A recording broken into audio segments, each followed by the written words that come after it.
필요한 수준의 양심에 대한 정보는 분명히 필요로 하시니까 이번 기회에 즉 이렇게 국가적으로 비상한 시국이 됐을 때 양심을 전파하면 잘 먹히겠다. 많은 분들한테 희망을 드릴 수도 있겠다. 비전을 제시할 수도 있겠다 해서 움직인 겁니다. 그러니까 창당이나 제가 대선까지도 막 요즘 지루 다니는 게 대선까지 왜 그랬냐면요.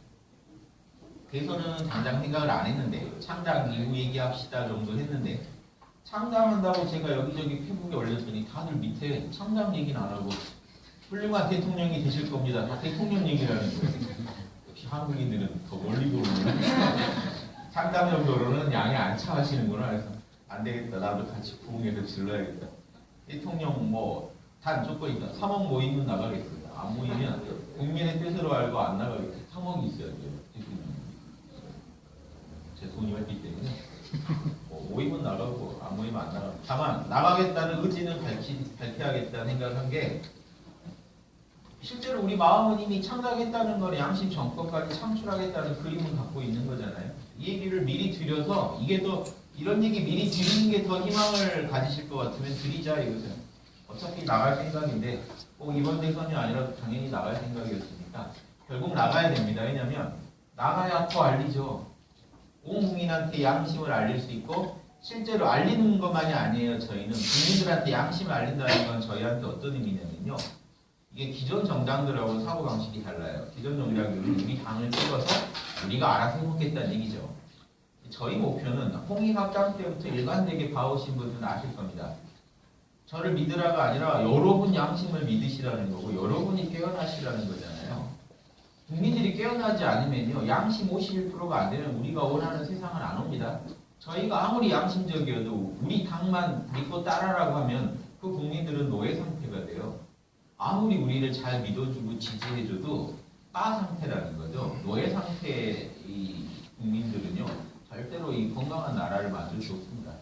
스스로 양심의 소리를 듣는 국민을 만들어야 돼요. 그래서 우리가 하려는 일은 어렵습니다. 일반 정당들이 하는 그런 수준이 아니에요. 나만 찍어라. 날 알아보는 국민들은 깨어있는 국민. 내 말 잘 듣는 국민들은 깨어있는 국민. 우리 말 안 듣는 애들은 빨갱이. 이렇게 해서 몰고 가서 해결할 문제가 아니라는 거예요. 저희가 그리는 그림은 진짜 21세기형 정당은 양심적 정당은 국민을 깨어나게 할 수 있는 그 정도의 지도력과 그 깨어난 국민들에게서 나오는 그 양심의 소리를 구현할 수 있는 그런 역량을 갖춘 정당, 그런 정부가 필요하다고 봅니다. 이게 다른 데서는 안 할 짓이죠. 제가 이게 저한테 새로운 게 아닌 게 그동안 종교한테 제가 외쳤던 게 그거예요. 기존 종교들은 보면 믿으라예요. 나를 믿어라. 내가 고승인이 믿어라. 내가 목자니 믿으라. 그 신도들을 깨어나게 안 해주더라고요. 세뇌를 시키지. 저는 그게 싫어서 5년간 기존 종교제가 비판하고 욕하고 하지 않았습니까?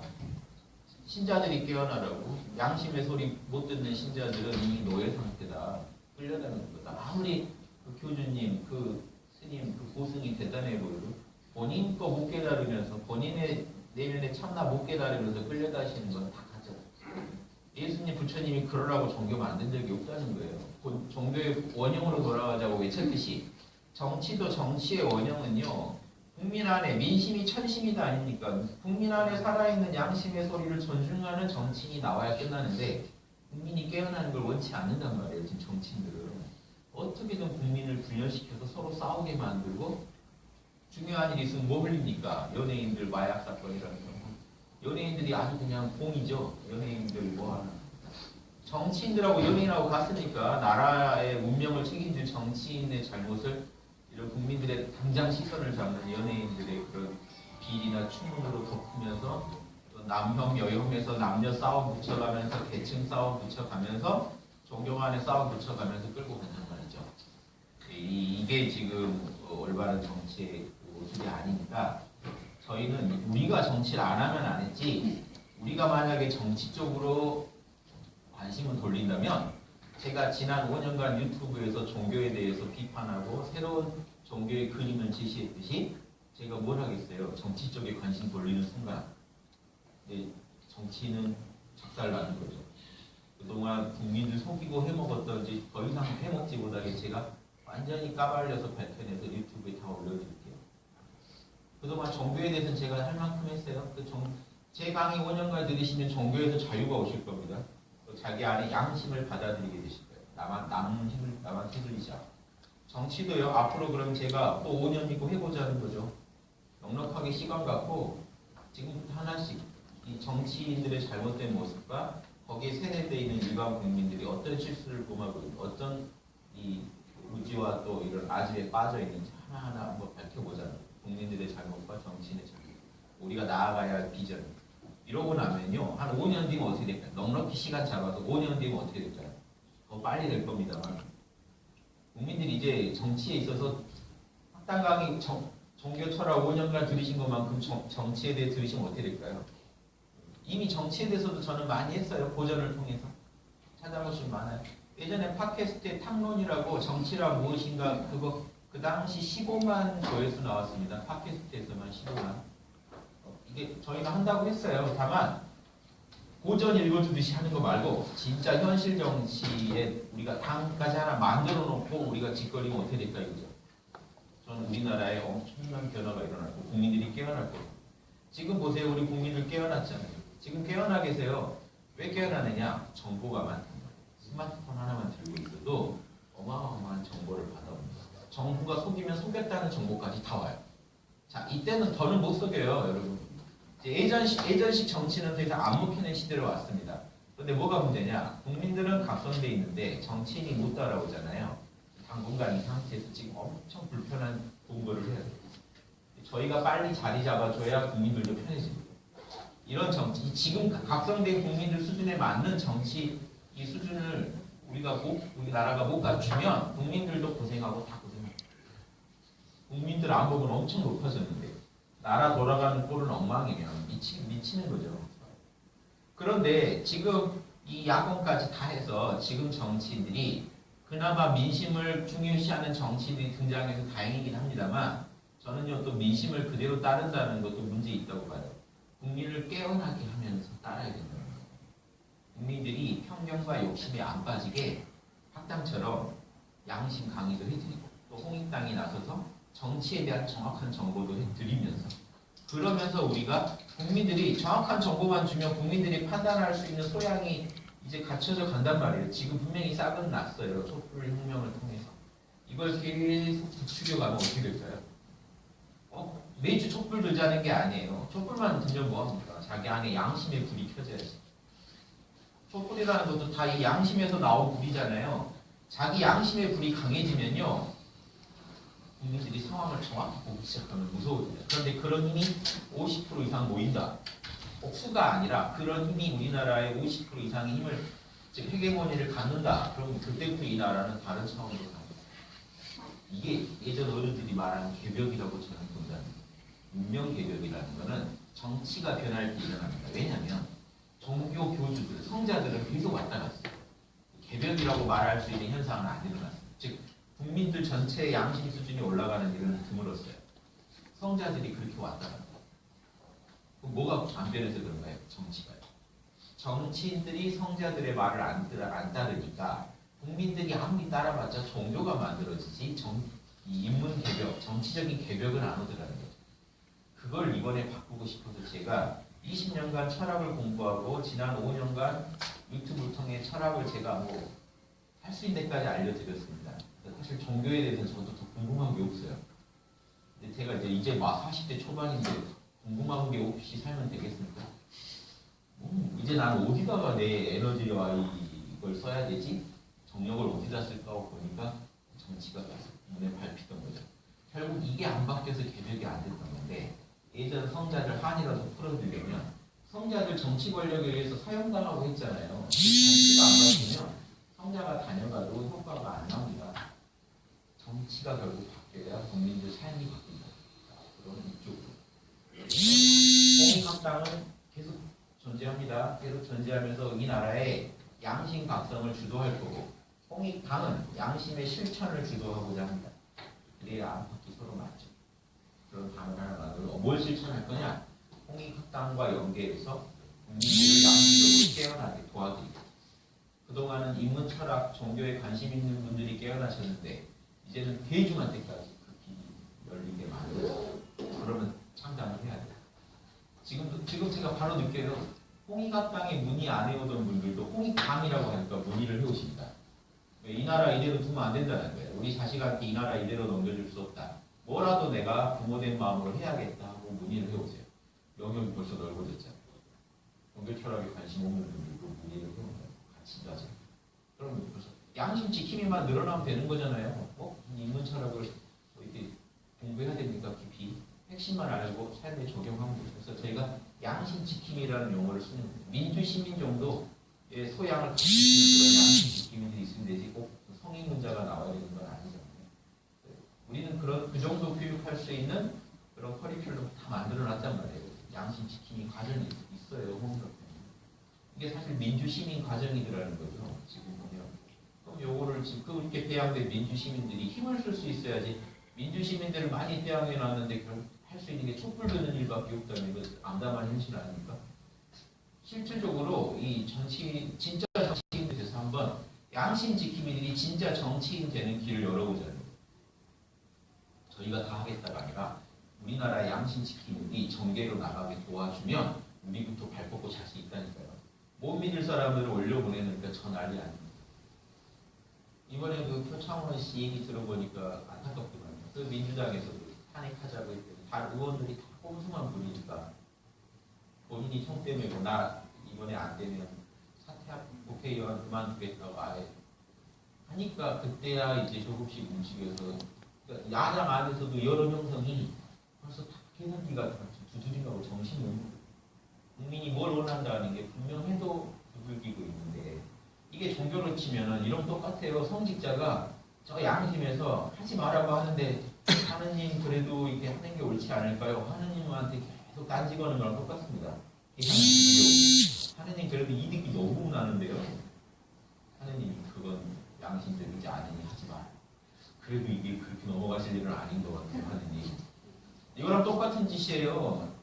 민심이 천심이다라는 건요. 국회의원들 정치인들은 민심의 모든 것, 즉 욕심까지 제가 얘기하는 게 아니라 정치인들이 생각하는 민심이라는 건 국민 보편적인 국민 모두를 위하는 마음을 민심이라고 합니다. 그래서 민심의 본질은 양심이에요. 국회의원들이 늘 정치인들이 관심 가질 것은 국민들의 보편적 마음입니다. 국민 모두를 위하는 그 마음. 그 마음을 하느님 소리로 듣고 살아야 돼요. 벌써 그런 정치인이 우리가 그런 정치인이 나와야 된다고 홍익학당에서 아무리 외쳐봤자 유튜브에서 공허하게 울리고 끝날 수도 있겠다라는 생각을 저희가 하게 된 겁니다. 일반인한테 이 얘기가 나가지 않으면 소수의 그런 인문학 매니아들만 모여서 이 얘기를 하고 있으면 뭐 하는 거죠? 정치인들이 들어야 돼요. 신기하게 요즘 야당 정치인들이 자꾸 양심 얘기를 해요. 제 걸 듣지 않나 하는 의혹을 51% 이런 주장하는 분도 있고 이재명 씨 최근에 민주당에서는 욕심 세력, 양심 세력이라는 말까지 있었더만 이렇게 말을 들으시면 좋겠다. 실제로 제 태국 친구들 중에 덧글까지 남기고 하는 분 중에 민주당 보좌관들도 있고 국회의원들도 있고 그래요. 그래서 보셨길 바라고 뭐죠? 말씀드렸지만 강기갑 씨 같은 분들은 제 강의 열심히 듣는 팬이시죠. 다 친구분들이잖아요. 심상정 씨한테 다 보내준다고 했었거든요. 그러니까 지금 심상정 씨 이번에 되게 스마트폰 비유 들면서 스마트폰이 문제가 있으면 환불을 해야 되고 뭐 하듯이 정치에 우리가 요구해야 된다 막 이런 주장도 하시더라고요. 최근에. 그러니까 저는 이 우리가 홍익학당만으로도 사실 긍정적 영향을 주고 있다라고 확신합니다. 종교계 다 스님들도 보세요. 뭉개고 보셔서 그렇지 몰래 보시고 얘기는 안 하시고 예전에 그런 절에서 신도분들한테 많이 제보가 왔어요. 이상하게 우리 스님 용어가 달라졌다고 학당 용어로 바뀌었다고. 근데 말을 안 하신다고. 웃기지 않나요? 신자도 보고 있고 스님도 보고 있어. 둘이 얘기하면 서로 학당도 얘기하는 줄 아는데 서로 말은 안 하고. 아무튼 근데 이런 것도 재밌습니다. 종교계 사실 저희가 5년간 꾸린 그 경험이 있어요. 그래서 정치계도요. 사실 저희가 볼 때는 비슷해요. 다 종교 현상이에요. 사실 정치도. 어느 한 특정 후보를 중심으로 한 종교가 만들어지냐 안 만들어집니다. 내가 핵심입니다. 안 만들어지면 그건 사실 힘을 못 얻어요. 만들어지면, 즉 바들이 만들어지면 지수도가 올라가고 권력에 가까이 가는 거죠. 이런 현상에 대해서 저희가 전문가입니다. 그걸 깨버리고 싶은 것도 있는 거죠. 그게 무지와 아집에서 만들어진 거라면 깨야 돼요. 오로지 양심의 바가 돼야 되고, 정치인들도 국민의 양심에 대해서 바가 돼야지, 양심 아닌 다른 것에 바가 되기 시작하면요, 양심을 자꾸 누르려고 서로 답답해지기 시작합니다. 그래서 저희가 하던 작업의 연장선상입니다. 그동안은 좀 더 형이상학적인 거라면 이제 형이학적인 데 나가고 싶다.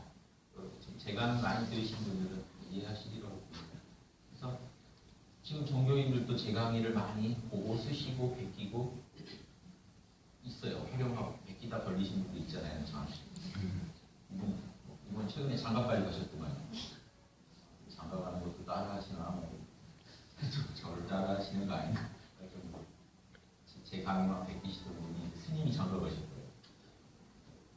아무튼 저희가 뭔가 이게 뭐가 중요하면요. 제 강의 많이 들으시는 분 아니에요. 이런 얘기를 제가 드리고 싶은 게 창량도 좋고 개선도 좋은데요. 제가 나갈 수도 있고 안 나갈 수도 있습니다. 그게 주가 아니에요. 본질을 놓치시면 안 돼요. 우리가 하려는 사업의 본질은 우리 국민 50% 이상을 양심으로 각성시키는 겁니다. 그게 본질이고요. 그러니까 그러려면 뭐가 돼야 되냐면요. 이거는 공식이 있습니다. 그게 되려면 우리 보살도가, 우리 양심의 도가 성공하려면 우리 문화를 국민들이, 대중들이 쓰고 싶어야 돼요. 베끼고 싶어야 돼요. 복사하고 싶어요. 저희가 먼저 재밌게 놀아야 돼요. 양심으로. 우리가 재밌게 못 노는 건 절대 퍼지지 않습니다. 이해되시죠? 쌓이고 이것도 우리가 재밌게 놀아야 이게 퍼지는 거지. 우리부터 이게 재미없으면요 안 퍼집니다. 그러니까 뭐 의외로 대박이 날 수도 있습니다만 보편 공식이라는 건 우리가 재밌어요. 얼리 어답터들이 재밌게 쓰고 있어요. 여러분들은 얼리 어답터시거든요. 그렇죠. 양심 문화를 지금 누구보다 앞서서 지금 관심 갖고 쓰겠다고 나오시는 분 아닙니까? 여러분들이 재밌게 쓰셔야 되고 이 문화가 퍼져야 됩니다. 퍼지나 봐야 돼요. 그게 한 문명이요. 토인비가 역사 연구에서 어떻게 주장하냐면 그 이론이 저는 맞아서 많이 말씀드립니다. 한 문명 단위가요. 역사는 늘 도전에 대한 응전이다 이런 유명한 명언 날리는 분 아닌가? 즉 한 문명은 도전을 받고 거기에 응전을 해야 살아나가요. 응전을 제대로 못하면 도태됩니다. 한 문명이. 그런데 응전할 때 다수가 응전하는 게 아니에요. 소수가 해법을 찾는 그 도전. 지금 우리나라도 하나의 도전을 받고 있죠. 엄청난 도전이죠. 지금 뭐냐면요. 그동안 박정희 패러다임, 박정희 스타일로 이 정경이 유착된 채로 이 우리나라를 불러왔어요. 재벌과 정치 권력이 유착돼서 국민들 사실 착취해가면서 버텼어요. 이 정도 수준을 유지해왔어요.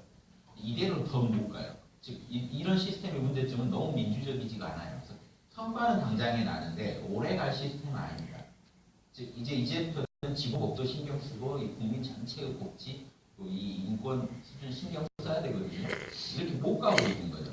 지난 이 민주정부 때 좀 뭐 좀 해봤다가 지금 완전히 더 유신 시대로 복권했죠. 자 이제 문제는 이거 완전히 털으라고 지금 이 사건이 난 거거든요. 그걸 모든 거를 지금 박근혜 씨가 안고 터진 거죠. 예전 유신 시대의 그 모든 문화를 배웠던 사람이 다시 이 시대에 시대착오적인 그런 방법을 써봤다가 이때 확실히 실패가 결정합니다. 지금 그 상황이에요. 과거에는 먹혔지만 지금 절대 쓰면 안 되는 그런 정책을 썼던 거죠. 배운 게 그건 아버지한테 썼다가 지금 착살난 거죠. 다 틀린 거죠. 재벌까지. 근데 이 상태에서 앞으로 힘들 겁니다. 계속 국민들이. 이게 지금 문화 신체 현상이에요. 못 따라가는 거예요. 정신 문화가 못 따라가는 거예요. 물질 발전을. 이런 현상을 극복하는 게 새로운 패러다임 제시에서 극복시키는 게 그게 지금 이 시대의 도전이고 응전, 효과적인 응전은 누군가 나서서 해법을 제시해야 돼요. 그런데 지금 수많은 학자들이 다 이건 정확히 보고 있어요. 국민들도 다 보고 있어요. 한 시대가 끝나고 새 시대가 시작되는 시기라는 건 다 알아요. 아는데 문제는 국민 다수가 촛불을 들고 있으면 될 거라고 생각하시는 것도 순진한 생각이고요. 정치인들이 어떻게 해주겠지도 순진한 생각입니다. 자, 지금까지 정치인들은요, 해법을 제시해 왔나요? 이 새로운 패러다임에 대해서 못했어요. 지금 친문 세력들이요, 자기들은 무조건 해법이라고 생각하시는 것 같아요. 반성하셔야 됩니다. 지금 본인들 정부 때 잘못했던 것도 제대로 반성하는 거 제가 들어본 적이 없어요. 지금 최근에 10년 정권을 누가 불러들였나요? 친노 정권이, 친노 세력들이 그때 잘했으면 안 왔죠. 안 불러들였어요. MB를 누가 불러들였죠? 그 정권에 완전히 실망한 국민들이 거의 마카파식 투표로 MB를 찍었습니다. 막 쳐먹어도 그냥 뭐라도 하는 놈이 낫겠지. 돈이라도 좀 벌어보면 무능한 건 못 참겠다. 그거를 국민이 미개하다고만 돌리지 마시고 그렇게 하면 안 돼요. 올바른 그 양심당은 본인 잘못부터 정확히 체크해야 돼요. 왜냐하면 그래야 다시 그 잘못을 안 해요. 이걸 나 탓으로만 해버리고 나면 반성이 없어집니다. 저는 반성하는 걸 못 봤어요. 이분들이 다시 정권을 잡으면 잘할 수 있을까요? 그때 잘못한 것도 제가 볼 땐 반성이 안 됐는데요. 저 10년간 고생하시면서 되게 종교화됐어요. 저는 종교단체를 봅니다. 친문 세력은. 종교단체 중에도 되게 상당히 광신적인 종교단체. 저는 온몸으로 느껴요. 제가 익히 연구하던 광신단체랑 똑같은 행보를 하고 있어요. 지금 이재명씩 깎아내리면서 신나하고 있습니다. 이재명만 끌어들이고 있습니다. 이분들한테 이미 국민보다는 어떻게 다시 친노 세력, 친문 세력이 청와대 들어가냐고 관심이 있어요. 그러면 박근혜 씨랑 뭐가 다르죠? 어떻게든 청와대 내 집이니까 내가 들어가야 된다. 거기에만 뭘 매몰됐던 분하고 다를 게 없어요. 우리는 양심적이다라고 우기시는 건데 그 양심이 아닌 게 국민하고 소통되는 양심이 아니면 부분적 자명함에 빠진 양심이에요. 즉 독선에 빠진 거예요. 원리 원칙대로만 하면 된다고 생각하신다는 거예요. 정치를 좁혀서 좀 제가 봐도 그렇거든요. 본인들의 왜 국민들하고 소통해가면서 뭘 고치겠다는 건 전혀 안 보여요. 과거에 대한 정확한 반성도 없어요. 자, 이 얘기를 왜 드리냐면 과연 그분들은 새로운 정치를 할 수 있냐는 거예요. 이 시대가 이미 변해가고 있는 거예요. 그래서 기존 정치권이나 학자들한테도 제가 들어보면 다들 새로운 혁명의 시기라고 얘기해요. 명예혁명의 시기. 김용옥 선생님, 새로운 의식혁명이 와야 된다. 최장직 교수님, 새로운 정당과 새로운 패러다임의 혁명이 일어나야 된다. 다 얘기하시는데 어떤 혁명으로 가야 된다는 내용이 없더라고요.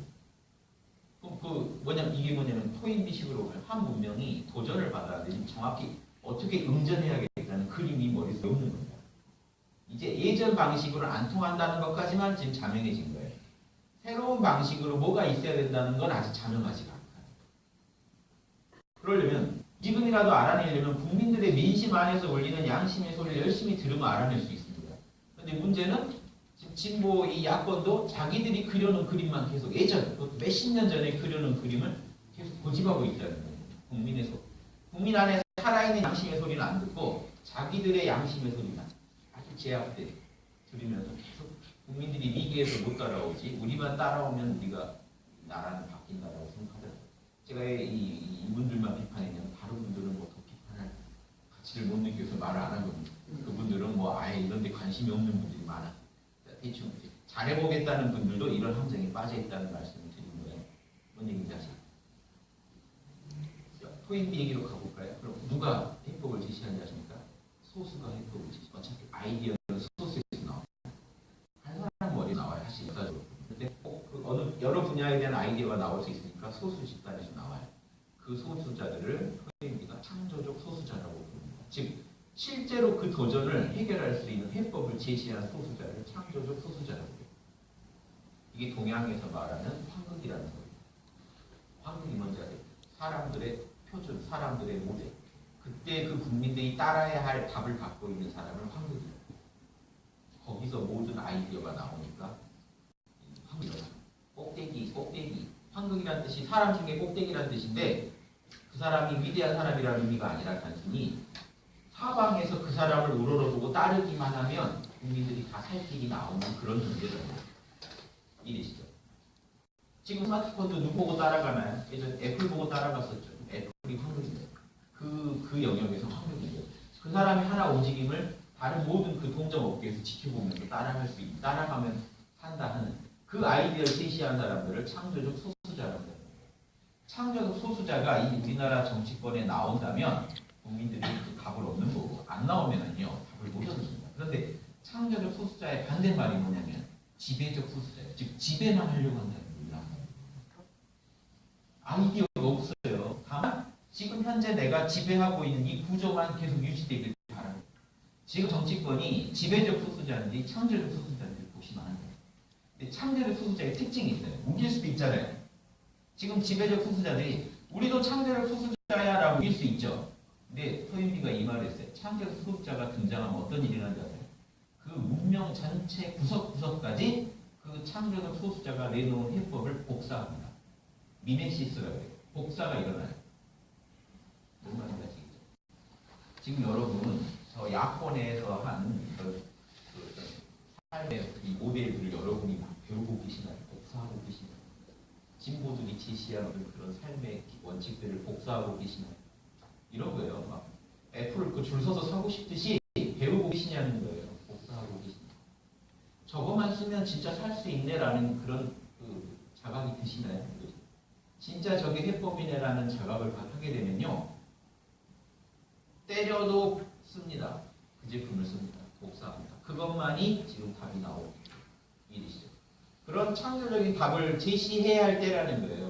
왜냐? 지금은 패러다임이 바뀌는 시대이기 때문에 창조적 해법을 제시하지 못하면 새 시대를 주도할 수가 없습니다. 그런데 지금 권력을 서로 잡았다고 하더라도 창조적 해법 용자들은 그냥 구시대의 끝물이지 새 시대의 성공이 아니라는 거예요. 이해되시나요? 역사를 볼 때 이 정도 관점을 갖고 가요. 역사 철학의 영역의 얘기인데 이 정도 갖고 보시오. 지금 구시대의 끝물인가 새 시대의 성공인가를 보시오. 창조적 해법이 있는가? 즉 따라하고 싶은 해법을 제시하나 못하나죠. 저대로만 하면 살겠네 하는 답을 제시하나. 그리고 내가 실제로 따라하고 있는가. 그래서 지금 저희가 양심을 주장해 본 거예요. 양심이라는 이게 알려지면 알려질수록 커질 겁니다. 자부합니다. 양심 재강의 들으신 분들은 입에서 자명 찐찐 양심 이런 얘기가 나오시게 돼 있어요. 자명하냐 찐찐하냐 이것만 복사되면 돼요. 저희는 많은 걸 복사하려는 게 아니에요. 복사시키려는 게 아니에요. 이 복사라는 게 좋은 의미에서 재밌어서 따라하는 그런 의미의 모방 복사를 말하는 거예요. 미메시스라는 게. 그게 한 문명 전체에 일어나면 그 문명은 살아나는 거예요. 그런데 창조적 소수자가 가고 지배적 소수자가 오면 우려먹다가 끝나요. 새로 만들어진 틀을 또 우려먹다 제대로 된 운전을 못하다가 문명이 망한다는 거예요.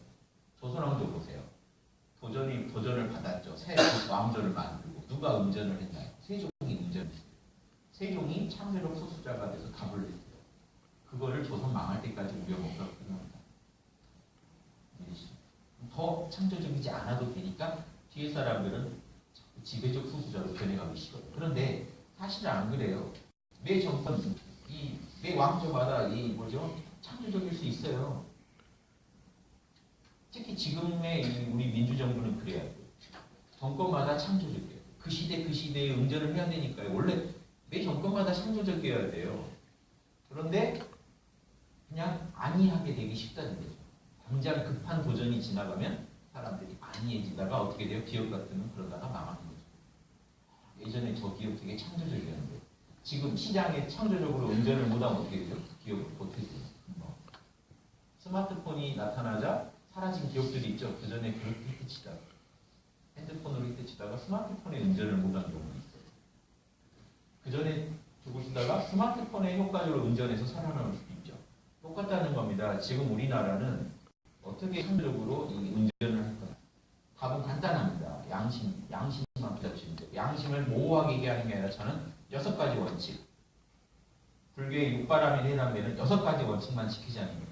그걸 하나로 모으면 뭐죠? 내가 당해서 싫은 일 남한테 하지 말자는 그 원칙 하나만으로 지키자는 거예요. 거기서 파생된 6가지 원칙을 지키면 더욱 정리해집니다. 삶 속에서 그 6가지 원칙도 못 지키니까. 그러면서 어떻게 민주시민이라고 말할 수도 있어요. 그거를 당당히 제시하고 우리는 정당 차원에서 그 양심적 6가지 원칙을 지키겠다는 거예요. 늘 양심에 깨어있고 사랑, 늘 국민과 소통하고 국민의 이로운 결정을 하고 정의, 국민한테 부당한 피해를 절대 주지 않을 것입니다. 예절, 국민 국민한 항상 겸손함, 성실, 어떤 난관이 와도 양심을 끝까지 양심 지키는 걸 우리 정당의 사명으로 알 것이며 지혜, 항상 자명하고 근거 있는 것만을 가지고 국민을 상대하겠다. 그럼 국민들 스스로도 어떻게 하셔야 돼요? 양심 박사, 항상 환경과 욕심에 빠지지 말고 자기 양심을 속에 귀를 기울여 주셔야 돼요. 구성원들 간에 남의 입장 배려해 주셔야 돼요. 남한테 부당한 피해 주시면 안 되고 정의, 예절, 남한테 항상 겸손하시고 성실, 어떤 난관이 와도 내 인생의 사명으로 알고 양심을 꼭 지켜주시고 지혜, 항상 자명하고 근거 있는 것만을 맞다고 인정해 주시면 국민과 정부가 정당이 이렇게 노력하면 왜 양심 국가가 안 옵니까? 이게 최선의 행복. 지금 이 시기에 이걸 조금만 적용해도 이 나라는 바뀝니다. 지금 이 나라가요 서브텍까지 썩었죠. 보시면 알죠. 군.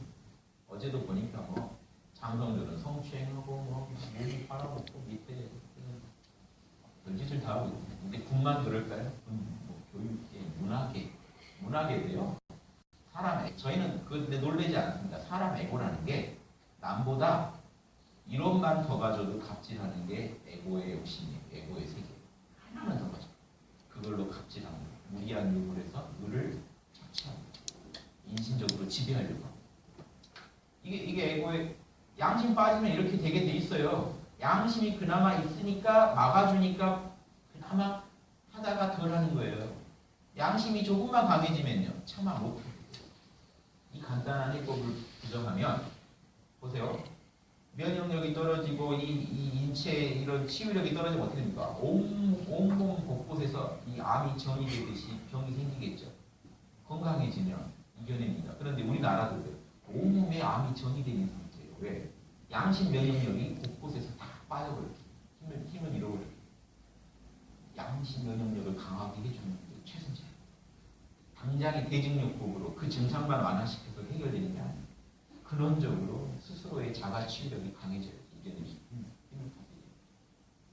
그게 양심이에요. 양심 지킴이가 얼마나 중요한지 아시겠죠? 통일당은 양심 지킴이들의 정당이에요.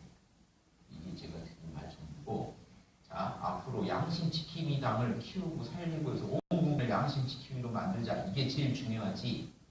지금 뭐 창당 대선 이런 거에 너무 도피하지 마세요. 우리가 필요하면 하는 것일 뿐이에요. 방편일 뿐이에요. 우리가 해야 될 일은 창당이 5,000명 안 모여서 안 되면 어떻습니까? 4,000명이라도 모아서 그 사람과 함께 양심 지킴이 운동을 하면 되는 거예요.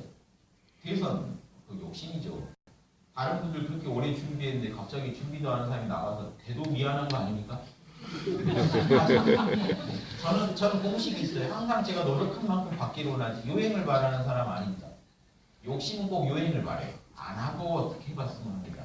근데 양심은요 항상 야 거기에 남이 드린 공이 있는데 그거 그냥 하는 게 있어요. 그게 그 요행과라고 하고 싶진 않아요. 즉 제가 대선을 나가야 되면 나가서 알려야 되니까.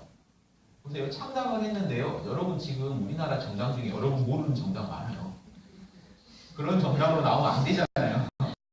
홍익당을 만들었으면 만들었다는 걸 전 국민한테 알려야죠. 그래야 같이 양심에 대해서 고민해볼 어떤 기회라도 마련하는 거 아닙니까? 그런 차원에서 생각합니다. 덜컥 돼버리면 어떡하지 하고 걱정한 적은 있어요. 준비 안 됐는데 돼버리면 어떡하지? 잘해야지 뭐. 이런 생각을 해본 적 있지만 이제 그거는 제가 볼 때 요행을 바라는 거고 문제는 이거죠.